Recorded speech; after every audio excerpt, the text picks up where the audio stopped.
দেবী ভগবতের বর্ণিত মণিদ্বীপের অধিষ্ঠিত দেবী উল্লভী মন্ত্রের স্বরূপ শক্তি এবং সৃষ্টির পরাক্রমর্যায় মহালক্ষ্মী স্বরূপা আদিশক্তি ভগবতী ভুবনেশ্বরী হচ্ছেন দেবাদেবীদের মহাদেবেদের সমস্ত লীলাভূমি সহচারী। জগদম্বা ভুবনেশ্বরীর স্বরূপ হচ্ছে সৌম্য এবং অঙ্গকান্তি অরূপবর্ণা। ভক্ত অভয় প্রদান ও সর্বশিষ্টি প্রদান করা হলো এর স্বাভাবিক গুণ।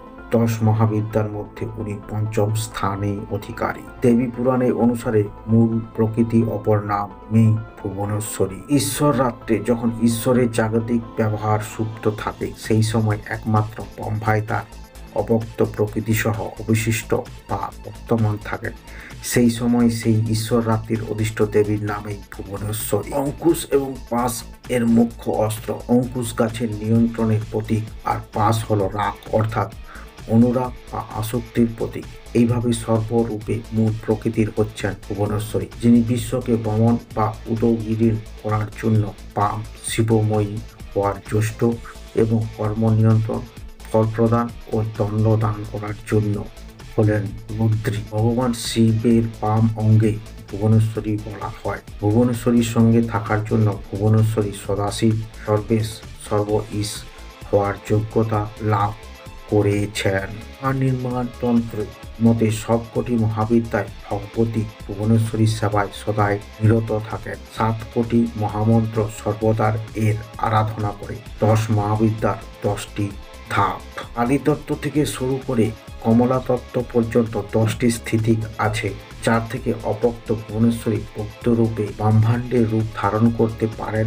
আবার প্রলয়কালে কমলার থেকে অর্থাৎ ভক্ত জগৎ থেকে ক্রমশ লয় হইয়া কালীরূপে মূল্য প্রকৃতি অধিষ্ঠিত হয়। এর জন্য একে কাল এর জননী বলা হয়। চণ্ডীর 11 অধ্যায় মঙ্গলচরণে বলা হয়েছে যে আমি ভুবনেশ্বর দেবীর ধ্যান করি। তার শ্রী অঙ্গের শোভা নবারুণ দৃশ্য অরুণভা। তার শিরে চন্দ্রমুখ বিনয়িনী দেবীর সুমুখে মৃদু হাসির আভা। তার হাতে পাশা অঙ্কুশ পরত এবং অভয় মুদ্রা শোভা পায়। গৃহনলিনী তন্ত্রের এই বিবরণ পুরাণের বিবরণের দ্বারা সমর্থিত যে প্রকারতন্ত্রের কালী আর ভুবনেশ্বরী অভেদা তত্ত্ব অব্যক্ত প্রকৃতি ভুবনেশ্বরী রক্তবর্ণ কালী। দেবী ভাগবতের মতে দুর্গম নামক অসুরের অত্যাচারী সন্তপ্ত হয়ে দেবতা ও ব্রাহ্মণেরা একত্র হয়ে হিমালয়ে অবস্থিত সর্বকার স্বরূপ ভগবতী ভুবনেশ্বরী আরাধনা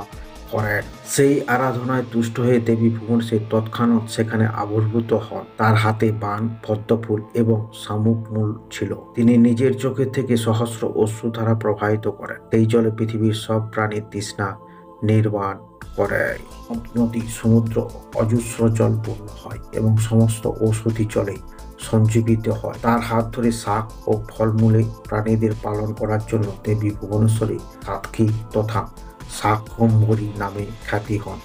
উনি দুর্গা মাসুরকে বধ করে তার দ্বারা অপহত বেদগ্রন্থ দেবতার হাতে ফিরিয়ে দেন। এর ফলে দেবী ভুবনেশ্বরীর এক নাম হয় দুর্গা। দেবী ভুবনেশ্বরীর উপাসনা পুত্র লাভের জন্য বিশেষ ফল প্রদায়ক। রুদ্র চমালা তন্ত্রে দেবীর কবচ, নীল সরস্বতী তন্ত্রে তার হৃদয় এবং মহাতন্ত্র বর্ণে তার সহস্র নাম সংকলিত রয়েছে।